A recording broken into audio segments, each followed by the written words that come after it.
இயற்கையின் சீற்றத்திற்கு முகம் கொடுத்து வரும் புத்தளம் மாவட்டத்தின் கரையோர பகுதி வாழ் மக்கள் தொடர்பில் நியூஸ் ஃபர்ஸ்ட் இன்று ஆராய்கின்றது.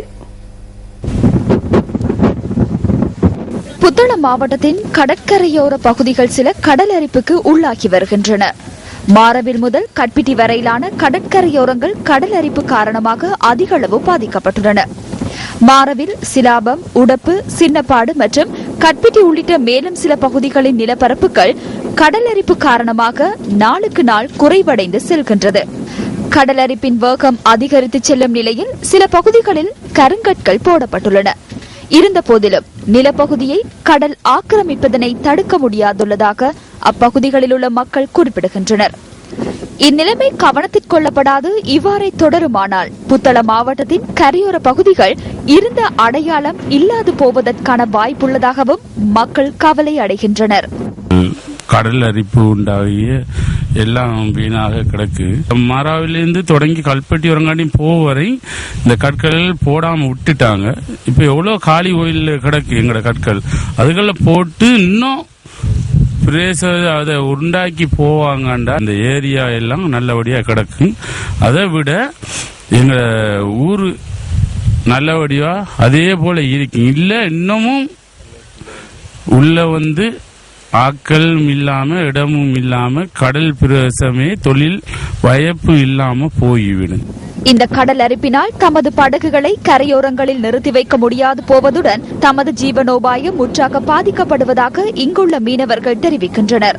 1/2 கிலோமீட்டருக்கு அப்பால இருந்த கடல் இப்ப ஒரு 10 அடி 20 அடிக்கு அளவுல இருக்கு. நாங்க கடலை நம்பி வாழ்றவங்க, தொழில் இல்ல. நாங்க தொழில் செய்யணும். கடல் அரசாங்கம் தான் எங்களுக்கு இதுக்கு ஒரு நல்ல ஒரு தீர்வு காட்டி நல்வழி ஒண்ணு எங்களுக்கு தர வேண்டும் என்று கேட்டுக்கொள்றேன். கடல் அரிப்பினால் தமது வாழ்விடங்கள் அழிந்து செல்லும் அபாய நிலையில் வாழும் புத்தளம் மாவட்டத்தின் கரையோர பகுதி மக்களின் இந்த கோரிக்கைகளை நிறைவேற்றி அவர்களது வாழ்வில் ஒளியேற்ற வேண்டியது பொறுப்பு வாய்ந்த அதிகாரிகளின் கடமை என்பதனை நாம் நினைவுபடுத்துகின்றோம். நியூஸ் ஃபர்ஸ்ட், உங்கள் வாழ்க்கை எங்கள் செய்தி. மாத்தறை திக்வெல்லை போலீஸ் நிலையத்தின் பதில் நிலைய பொறுப்பதிகாரி உள்ளிட்ட 17 போலீஸ் உத்தியோகத்தர்கள் மாத்தறை போலீஸ் தலைமையகத்திற்கு இடமாற்றம் செய்யப்பட்டுள்ளனர். நீல்வெல்ல பகுதியில் பொதுமக்களுடன் ஏற்பட்ட மோதலை அடுத்து இந்த இடமாற்றம் மேற்கொள்ளப்பட்டதாக போலீஸ் ஊடக பேச்சாளர் போலீஸ் அधीक्षक புத்திக ஸ்ரீவர்த்தன தெரிவித்தார். மாத்தறை திக்வெல்ல பகுதியில் ஒன்று சேர்ந்த பிரதேச மக்கள் நேற்று முன்தினம் இரவு போலீசார் தம் மீது தாக்குதல் மேற்கொண்டதாக தெரிவித்து ஆர்ப்பாட்டத்தில் ஈடுபட்டனர். திக்வெல்ல கெமகோட விகாரையில் வருடாந்தம் நடைபெறும் பெரகராவிற்கு முன்னர் மீனவர்களின் வீடுகளில் நடைபெறும் காவடியாட்டத்துக்கு போலீசார் இடையூறு விளைவித்ததாக அவர்கள் குறிப்பிட்டனர்.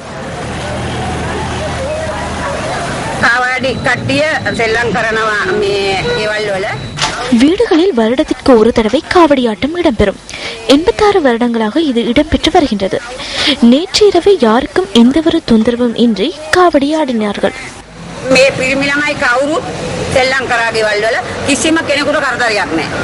இந்த ஆர்ப்பாட்டம் காரணமாக திக்வெல்லை, தங்கல்லை மற்றும் திக்வெல்லை பெலியத்த வீதிகளில் போக்குவரத்துக்கு பாதிப்பு ஏற்பட்டது. அதன் பின்னர் ஆர்ப்பாட்டக்காரர்கள் திக்வெல்ல பிரதேச சபை வரை பேரணியாக சென்றனர். மாத்திரை பிரதி போலீஸ் மாதிபர் அங்கு வந்து ஆர்ப்பாட்டக்காரர்களுடன் கலந்துரையாடினார். දික්වැල්ල පොලිසිය වයිසි මහත්තයා ඇතුළු මේ සිද්ධියට සම්බන්ධ සියලුම නිලධාරීන්ව මාරු කරනවා කියලා දික්වැල්ල පොලිසිය. දැන් මේ පණිවිඩයේ තව විනාඩි 10-15ක් ඇතුළත ඊළඟට මේගොල්ලෝ එනවා. ආවයන් පස්සේ මේගොල්ලෝ මේ ප්‍රදේශයේ කිසිම රාජකාරී සම්බන්ධ නැහැ. ඒගොල්ලෝ යනවා.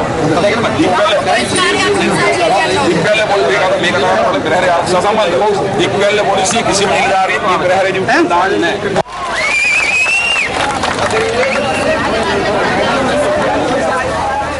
காயமடைந்த சிலரிடம் இதன்போது வாக்குமூலம் பதிவு செய்யப்பட்டது. இதேவேளை காயமடைந்த ஒருவர் வைத்தியசாலையில் அனுமதிக்கப்பட்டுள்ளதோடு உதவி போலீஸ் அधीक्षक ஒருவரின் தலைமையின் கீழ் விசாரணைகள் ஆரம்பிக்கப்பட்டுள்ளன. இடமாற்றம் செய்யப்பட்ட 17 உத்தியோகத்தர்களுக்கு பதிலாக வேறு அதிகாரிகள் திக்வெல்ல போலீஸ் நிலையத்துக்கு நியமிக்கப்படுவதாகவும் போலீஸ் ஊடக பேச்சாளர் மேலும் குறிப்பிட்டார்.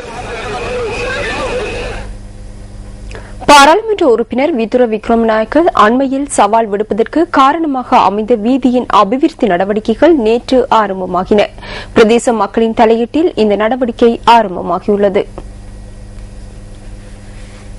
முடியுமானால் நாளை நாமல் ராஜபக்சவை அழைத்து வாருங்கள். நான் பாராளுமன்ற உறுப்பினர் பதவியிலிருந்தும் தொகுதி அமைப்பாளர் பதவியிலிருந்தும் ராஜினாமா செய்வேன்.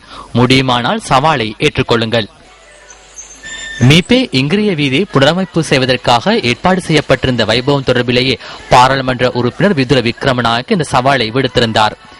ஏற்கனவே திட்டமிட்டிருந்தபடி நேற்று இந்த வைபவம் நடைபெற்ற போதிலும் பிரதம அதிதிகளாக கலந்து கொள்வதாக குறிப்பிடப்பட்டிருந்த பாராளுமன்ற உறுப்பினர் நாமல் ராஜபக்ச அல்லது துறைமுகங்கள் மற்றும் நெடுஞ்சாலைகள் திட்ட அமைச்சர் நிர்மல கொத்தலாவல ஆகியோர் இந்த வைபவத்துக்கு வருகை தந்திருக்கவில்லை. நிர்மல கொத்தலாவல மெதுமா அமைச்சர் நிர்மல கொத்தலாவல இந்த வைபவத்தில் கலந்து கொள்ளவிருந்தார். எனினும் நேற்றிரவு ஊடகங்கள் வெளியான செய்திகளை அடுத்து அவர் இதில் கலந்து கொள்ளாமல் இருந்திருக்க முடியும். ஏனென்றால் இந்த அரசாங்கம் பிளவுபடுவதனை அவர் விரும்பவில்லை. ஸ்ரீலங்கா சுதந்திர கட்சி பிளவுபடுவதையும் அவர் விரும்பவில்லை. தொகுதி அமைப்பாளர் விதுர விக்ரமநாயக்கவின் கருத்துக்களையும் நாங்கள் ஊடகங்களில் பார்த்திருக்கின்றோம். அதனாலேயே அவர் இங்கு வரவில்லை. நாம் இது குறித்து கவலை அடைவதுடன் இந்த வைபவத்தை இத்துடன் நிறைவு செய்ய வேண்டியுள்ளோம்.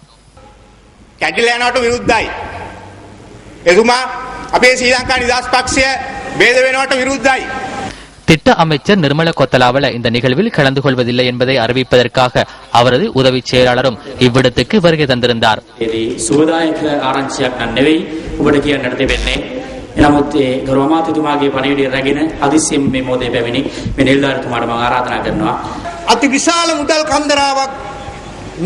அமைச்சர் நிர்மல கொத்தலாவல மஹிந்த சிந்தனை திட்டத்தினூடாக பாரிய அளவிலான நிதியை செலவிட்டு உங்களுக்கு சேவையாற்றுவதற்கு முயற்சி செய்கிறார்.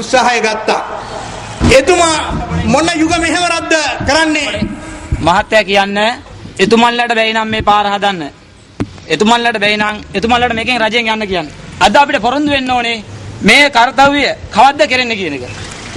அவருக்கு இந்த வீதி புனரமைக்க முடியாவிடின் அரசாங்கத்திலிருந்து விலகுமாறு கூறுங்கள். இதனை எப்போது நிறைவேற்றப் போகின்றார்கள் என்பதனை எமக்கு கூற வேண்டும். மக்கள் அதனை எதிர்பார்த்துள்ளனர். எமக்கு வீதியே தேவையாக உள்ளது. முடியாவிடின் அவருக்கு ஒதுக்கிக் கொள்ளுமாறு கூறுங்கள். இதற்காக மக்கள் அனைவரையும் அணிதிரட்டுவோம்.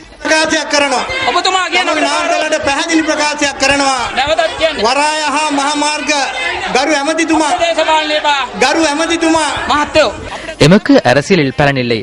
அவர்கள் அன்றிலிருந்து இதனையே செய்தனர். இதனால் அந்த பாங்கொட மற்றும் களுத்துறை மக்கள் துயரத்தில் தள்ளப்பட்டுள்ளனர்.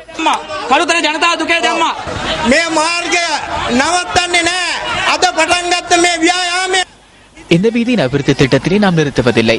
18 மில்லியன் ரூபாய் பெறுமதியான திட்டத்தை உங்களுக்கு வழங்கும் என்பதனை இந்த இடத்தில் நான் கௌரவமாக கூறுகின்றேன்.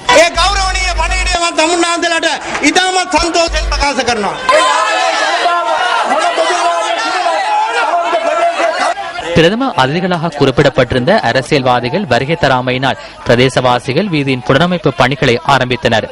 வீதி புனரமைப்பு திட்டத்துக்கான பெயர் பலகையை பிரதேச மக்கள் திறந்து வைத்தனர். பின்னர் ஹொரணை பிரதேச சபையினால் நிர்மாணிக்கப்பட்ட இங்கிரிய புதிய வாசிக சாலை கட்டட தொகுதியை திறந்து வைப்பதற்கான வைபவம் நடைபெற்றது. துறைமுகங்கள் மற்றும் நெடுஞ்சாலைகள் திட்ட அமைச்சர் இந்த நிகழ்வில் கலந்து கொண்டிருந்த போதிலும் அவர் அங்கு உரை நிகழ்த்தவில்லை. பொதுமக்களின் பணத்தை சுரண்டும் அரசியல்வாதிகளுக்கு இந்த ஜென்மத்தில் துன்பத்தை எதிர்நோக்க நேரிடும் என இடர் முகாமைத்துவ அமைச்சர் மஹிந்த அமரவீர தெரிவிக்கின்றார். அம்பலந்தோட்டையில் இன்று பிற்பகல் நடைபெற்ற நிகழ்வு ஒன்றில் கலந்து கொண்ட போதே அமைச்சர் இதனை கூறியுள்ளார். கொழும்பில் வீடொன்று இருந்தால் வெளிநாட்டில் வீடொன்றை கொள்வனவு செய்வதே அரசியல்வாதிகளின் பிரார்த்தனையாகும். இந்த மக்களின் அபிவிருத்தி திட்டங்களுக்காக உள்ள பணத்தை அரசியல்வாதிகள் மக்கள் பிரதிநிதிகள் சூறையாடுவதனால் அவர்கள் அடுத்த ஜென்மத்தில் மாத்திரம் அல்ல இந்த ஜென்மத்திலும் துன்பத்தை எதிர்நோக்குவார்கள் என நான் கூறுகின்றேன்.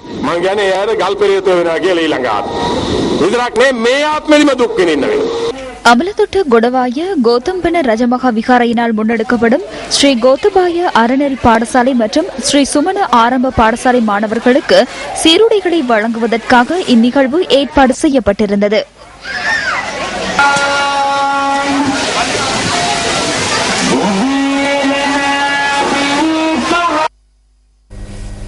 விளம்பரங்களின் பின்னர் எமது பிரதான செய்திகள் தொடரும். செய்திகள் தொடர்கின்றன. ரம்புக்கனி பகுதியில் பஸ் ஒன்றில் மோதி ஒரே குடும்பத்தைச் சேர்ந்த 2 பிள்ளைகள் இன்று பகல் உயிரிழந்துள்ளனர். தலுக்கல பகுதியில் இடம்பெற்ற விபத்தில் 10 வயதான சசங்க மிகிரங்க மற்றும் 2 வயதான மல்ஷா தெத்மினி என்ற 2 பிள்ளைகளே உயிரிழந்துள்ளனர். சசங்க இம்முறை புலமை பரிசில் பரீட்சையில் தோற்றவிருந்தார். அவர்கள் இருவரும் தனது தாயுடன் வீதியில் பயணித்துக் கொண்டிருந்த சந்தர்ப்பத்தில் இந்த விபத்தை எதிர்நோக்கியுள்ளனர். 38 வயதான ஸ்ரீமா சுவர்ணலதா என்ற உயிரிழந்த சிறுவர்களின் தாயும் இந்த விபத்தில் காயமடைந்துள்ளார். ரம்புக்கனை வைத்தியசாலையில் அனுமதிக்கப்பட்ட அவர் மேலதிக சிகிச்சைகளுக்காக கேகாலை போதனா வைத்தியசாலைக்கு மாற்றப்பட்டுள்ளார். சம்பவம் தொடர்பில் தனியார் பஸ்ஸின் சாரதி கைது செய்யப்பட்டுள்ளதாக போலீசார் கூறினர். சிந்தனையை தூண்டும் அறிஞர் வாக்கு அடுத்து.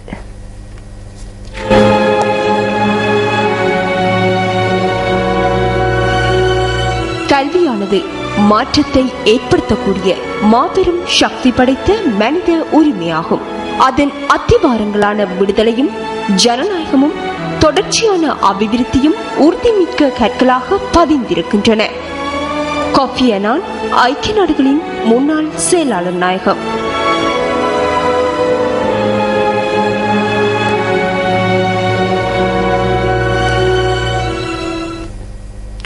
ஜனநாயக கட்சியின் தலைவர் சரத் பான்சேகா பொல்கஹவெல கதிர்வெல்ல பகுதியில் நேற்று நடைபெற்ற வைபவம் ஒன்றில் கலந்து கொண்டார். வறிய மக்கள் புத்தாண்டின் போதாவது சாராயம் அருந்தினால் அல்லது 5% சீட்டாடினால் அடுத்த நாள் சிறையில் இருக்க வேண்டி ஏற்படும். எனினும் கொழும்பில் வீதியொன்றை ஒதுக்கி கசினோ விளையாட்டில் ஈடுபடுவதில் பிரச்சினை இல்லை. அங்கு சூதாட்டத்தில் ஈடுபட்டாலும் பரவாயில்லை. மிக விரைவில் பெண்கள் துஷ்பிரயோகத்துக்கு வீதியொன்றை உருவாக்குவர். அதற்காக சட்டம் ஒன்றை பயன்படுத்துவர். பாராளுமன்றத்தில் இதற்கு 3-2 என்று கையை உயர்த்துவர். அடுத்து மனித படுகொலைக்காக வீதியொன்றை ஒதுக்குவர். நேற்று முன்தினம் அமைச்சர் ஒருவர் கூறியிருந்த விடயத்தை நான் பத்திரிகையில் கண்டேன். பெண்களுக்கு சட்டப்படி பாலியல் தொழிலுக்கு அனுமதி வழங்கியமையினாலேயே தாய்லாந்தில் தொழிலில்லா பிரச்சினை இல்லாது போனதாக கூறியிருந்தார். எனவே அவர் மறைமுகமாக இதனை கூறுகின்றார். தற்போது சூதாட்டத்தை சட்டபூர்வமாக்கினர். அடுத்து இதற்கு தயாராகுமாறு கூறுகின்றார்.